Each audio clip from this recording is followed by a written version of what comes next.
Hey guys, welcome back to another episode of I Am I.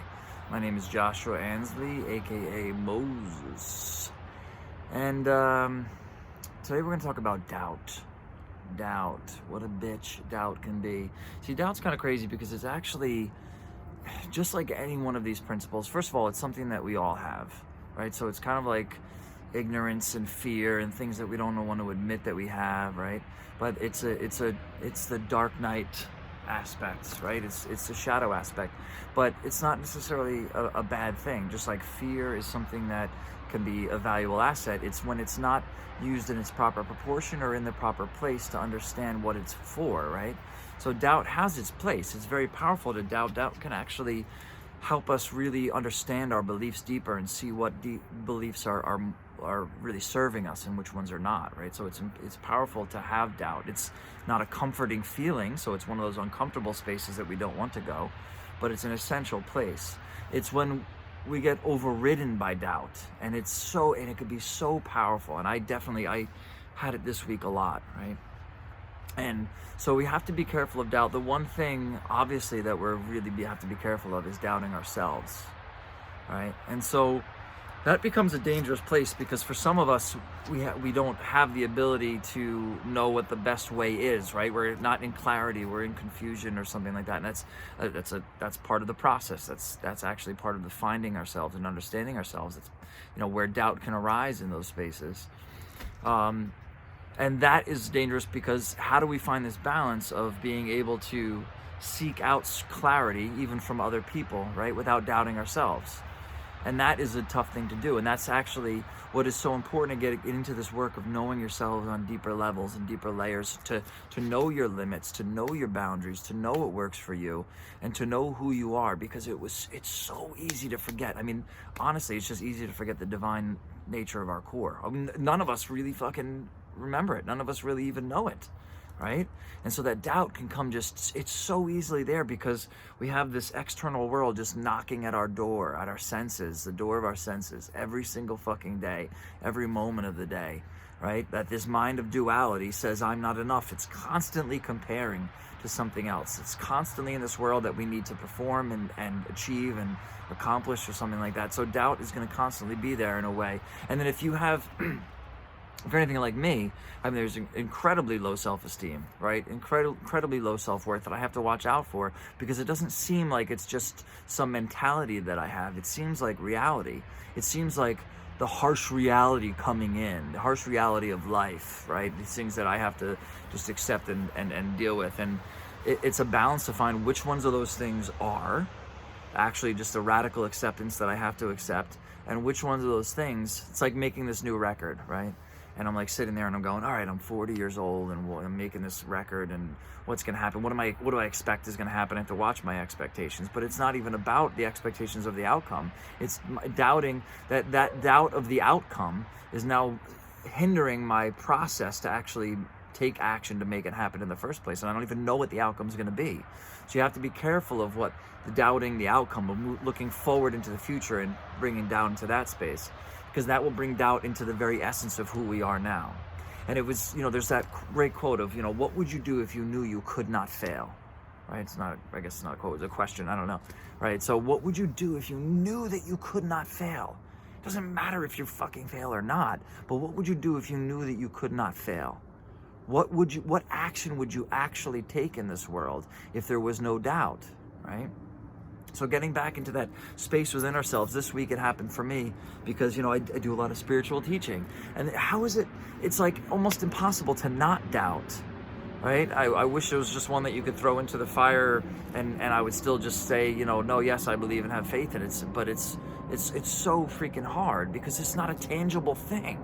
It's not there. So those people that have so much faith in just seeing is believing, and that are very tangibly based and are practical and pragmatic and don't have any spiritual understanding, the logic is so alluring because it makes so much sense, right? And so it's hard to not fall into that space. And with my teachings this week, I was asked to no longer teach this spiritual lectures, right? And only go to meditation, right? Because I was doing meditation spiritual lecture for years. But people express discontent because they don't want to hear the message. They don't want to hear any spirituality. And, you know, the way I teach spirituality is very different than usual spirituality. But it amazes me because as soon as they hear certain words, they fucking shut down. They just completely shut down. And I still, coming from such a logical base, I still question myself in all this stuff. And I'm like, dude, you got a fucking Bible verse tattooed on your arm. You might not want to you might want to be sure of it before you do that. But doubt is, it's imminent. Right? It's there. It's going to fucking happen.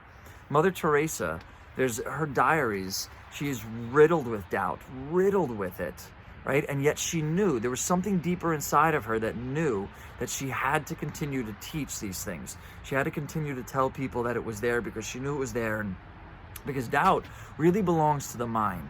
So when you get into the whole philosophy of it, when I'm talking about not the mind, not the body, and all that stuff, doubt belongs to the mind. So it's a very real thing, but only real within the mind.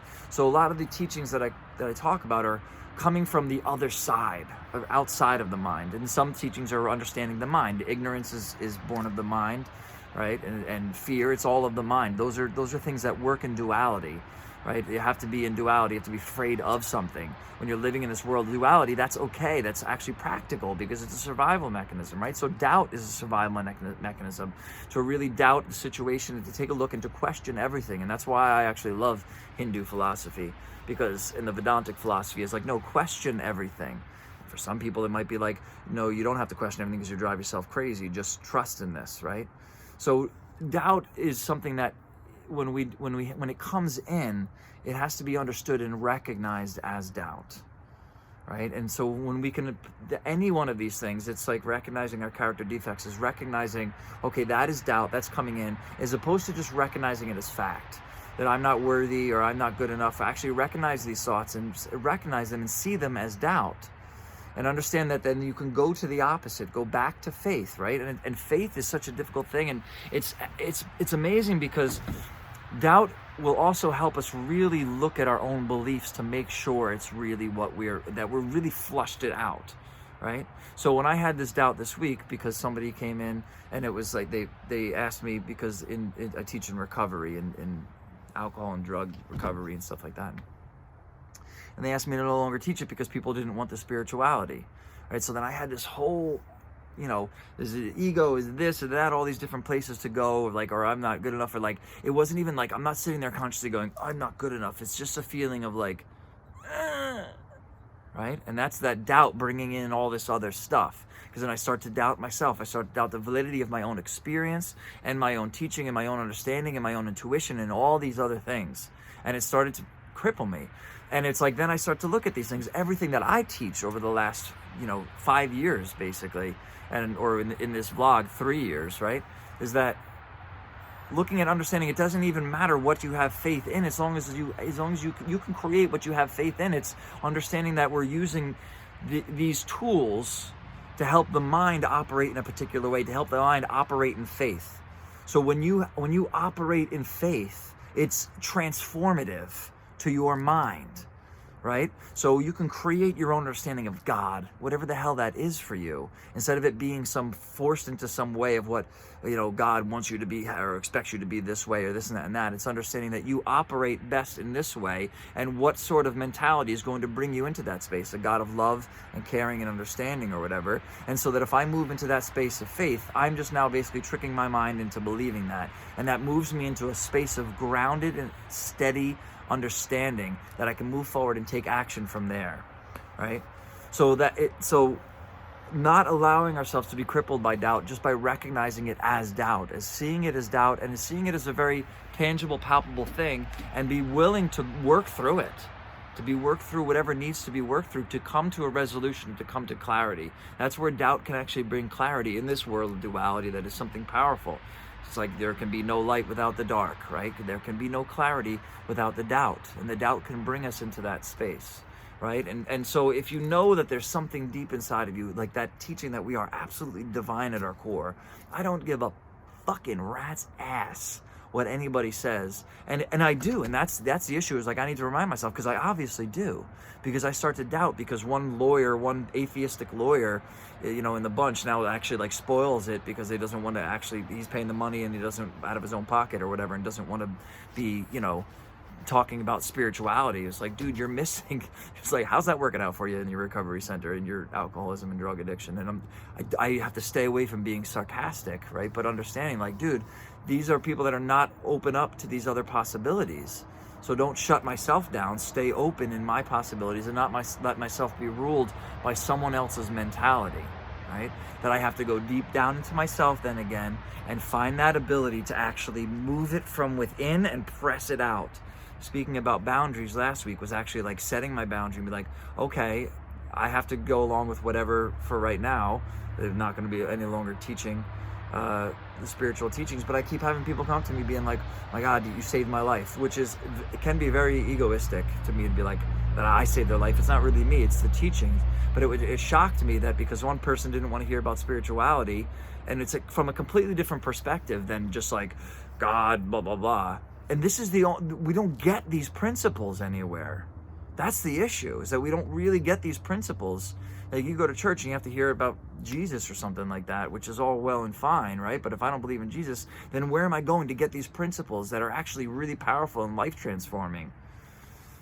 So anyway, I've been moving into that space of just like, fuck this noise. I don't have room for this fucking doubt anymore. I'm getting too old for this shit, right? So I just have to believe. I have to believe, and it's like finding those beliefs that are going to be most powerful for us and take us into deeper spaces, right? That fuck everybody else, fuck them all, right? Find what works for you and believe in that, and do not doubt yourself. You can doubt your understanding and all that kind of stuff and question through it all and all that stuff. But do not doubt that at your core, you are absolutely divine. You are a beautiful expression of divine love on this planet. And you are worthy, you are valid, and you are beautiful. I love you. In Lakesha Lakin, I am you. You are me. Namaste.